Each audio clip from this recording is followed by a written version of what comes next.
Chapter 1. The Jogger. Dan and Sue are police officers in London. It is a Tuesday morning and Dan is angry.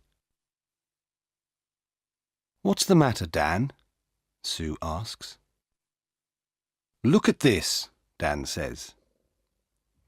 "Every day someone steals money from people near the shops. We must stop this."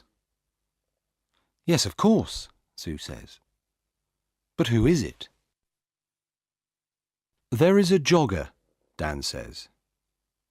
"Every day he runs near the shops. Sometimes he runs into people.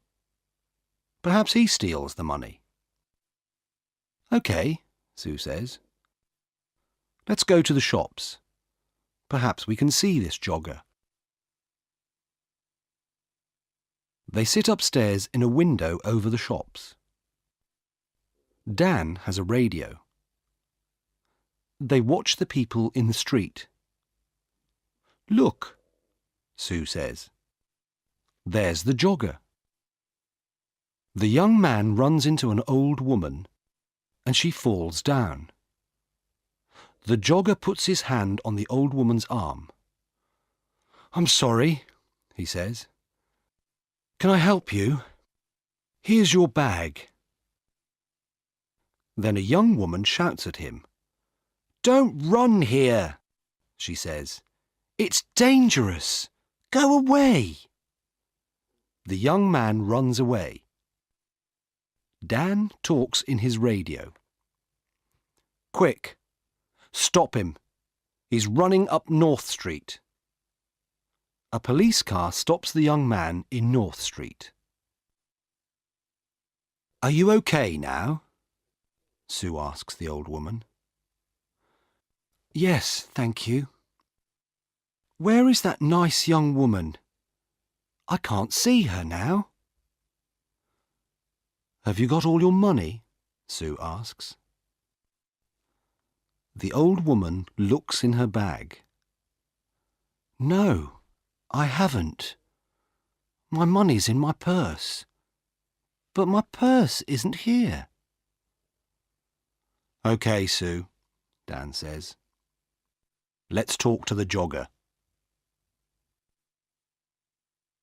"Who are you?" Sue asks the young man. "My name's Peter Jones. Why? Who are you?" "We're police officers." "Why do you go running past the shops every day?" "Why not? I like running." "OK," Dan says. "Let's look for the money." "What money?" Peter Jones asks. "What are you talking about? I never take money with me when I run."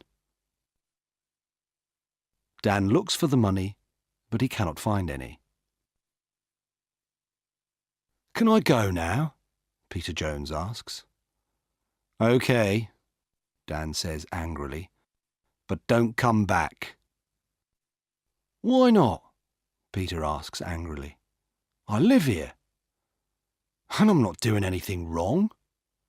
He runs away. "What do we do now?" Sue asks. "Where is the old woman's money and her purse?" "I don't know," says Dan. "Somebody has it. But who?"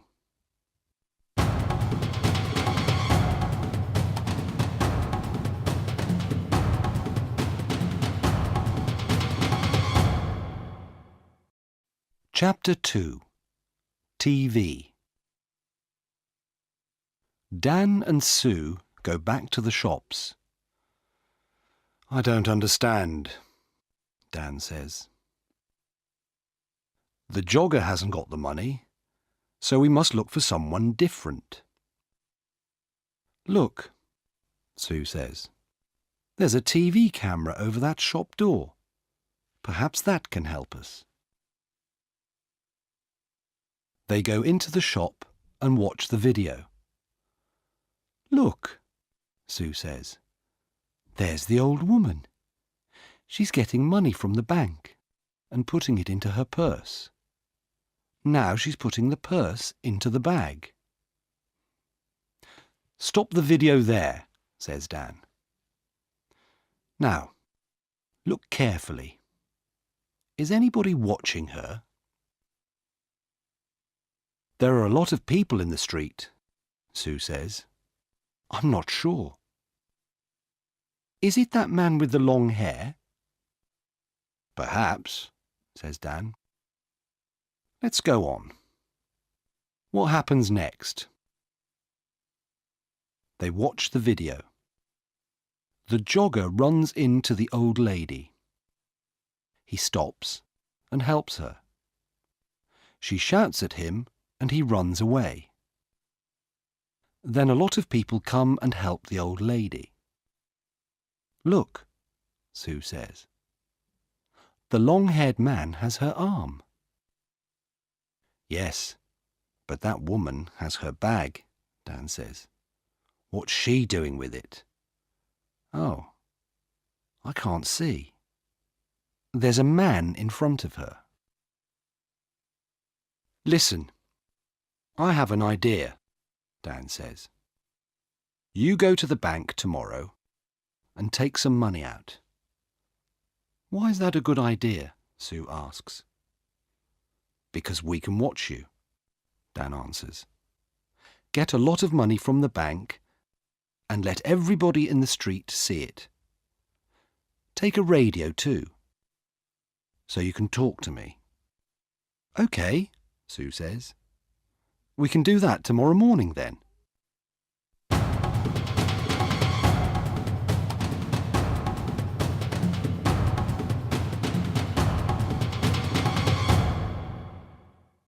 Chapter 3.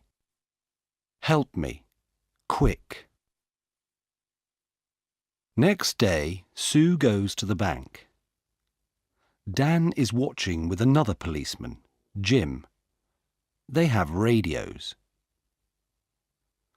I'm getting the money now, Sue says. That's good, Sue, Dan says on his radio. Now let everybody see it. Sue drops some money near her feet. People in the street look at her. Look, there's the man with the long hair, Jim says. He's picking up the money. Shall I arrest him? No, wait, Dan says. Watch. The man picks up the money and gives it to Sue. Here you are, he says. That's a lot of money. Be careful. Thanks, Sue says. That's okay. The man smiles and walks away. Have you got all the money, Sue? Dan asks by radio. Yes, it's all here, Sue says. What can I do now? Buy some things in the shops and then walk slowly down the street, Dan says. We're watching you. Sue buys some apples, milk, and bread. Then she walks slowly down the street. Dan and Jim watch her go. Is anybody following me? Sue asks. No, Dan says. There's a woman with a baby, that's all. Don't follow me, Sue says into the radio. Nobody must see you. I'm turning right into Smith Street. Now I'm turning left into Peg Lane. The woman with the baby is following me.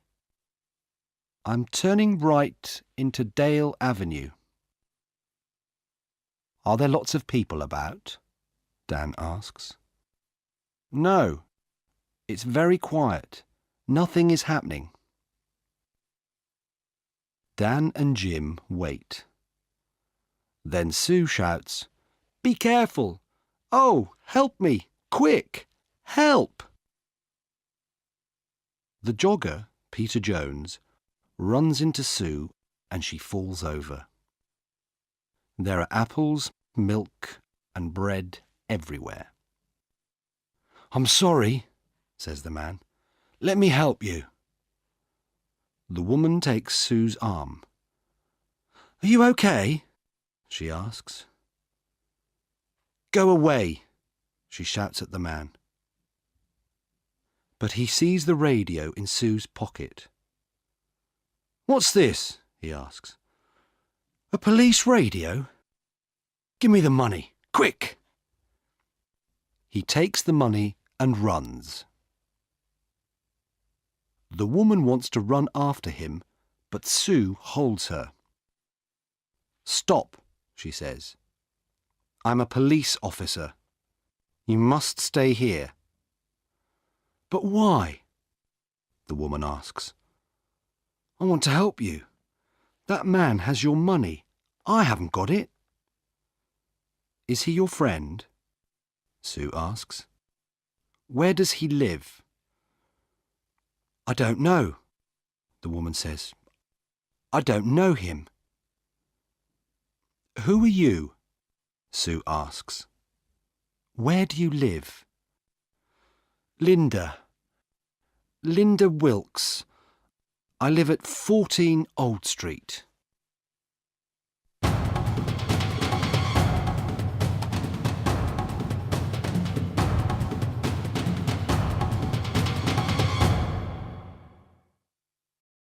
Chapter 4. Man with a Knife. Dan runs up to Sue. "Are you okay?" he asks. "Yes, I'm okay," she says. "Go on, Dan. Run." Sue calls a police car on her radio. Dan runs after Peter Jones. "Jim, he's turning left into Dock Lane," he shouts. "Can you see him?" "I can see him, but he's running very fast," Jim says. The jogger sees Jim and gets into a boat. Jim runs to the river and gets into the boat too. "Stop," Jim says. "I'm a police officer." "Oh, no!" The jogger, Peter Jones, hits Jim and he falls into the water. The boat goes across the river. Dan helps Jim out of the water. "He's going into a cafe," Dan says. "Come on, let's run to that bridge." They go across the bridge and run to the cafe. Jim goes behind the cafe and Dan goes in. "Is he in there?" Jim asks on his radio.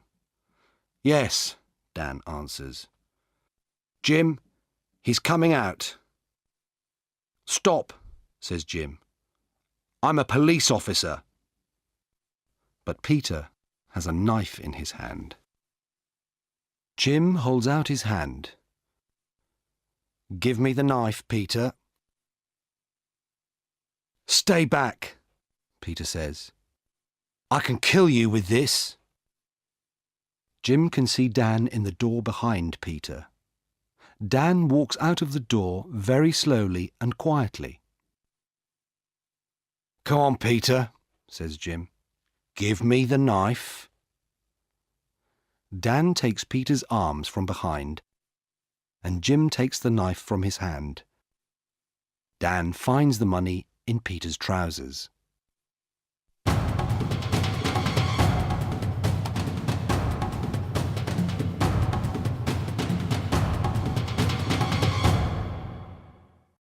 Chapter 5. At the police station. "I want to go home now," says Linda. "My baby is hungry and tired." "Do you know Peter Jones?" Sue asks. "Do you and Peter steal money from people?" "No, I don't know him, and I never steal money." "Do you know this woman, Peter?" Dan asks. "No," says Peter. I don't know her. Who is she?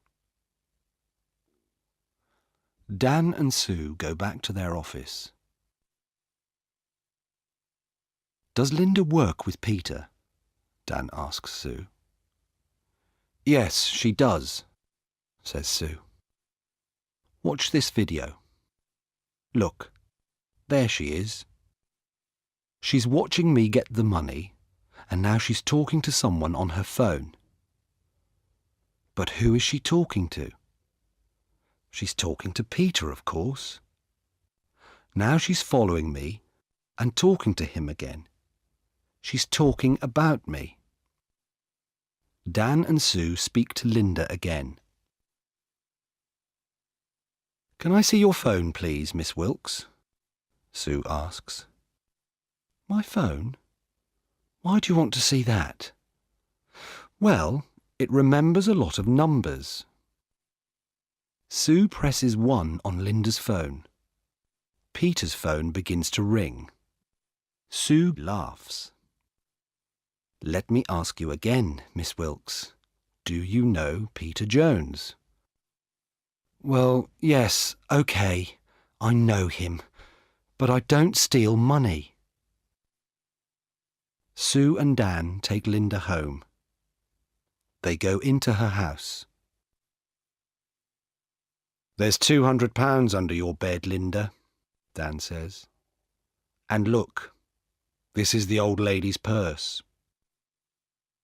This is a nice photo of you and the baby, Sue says.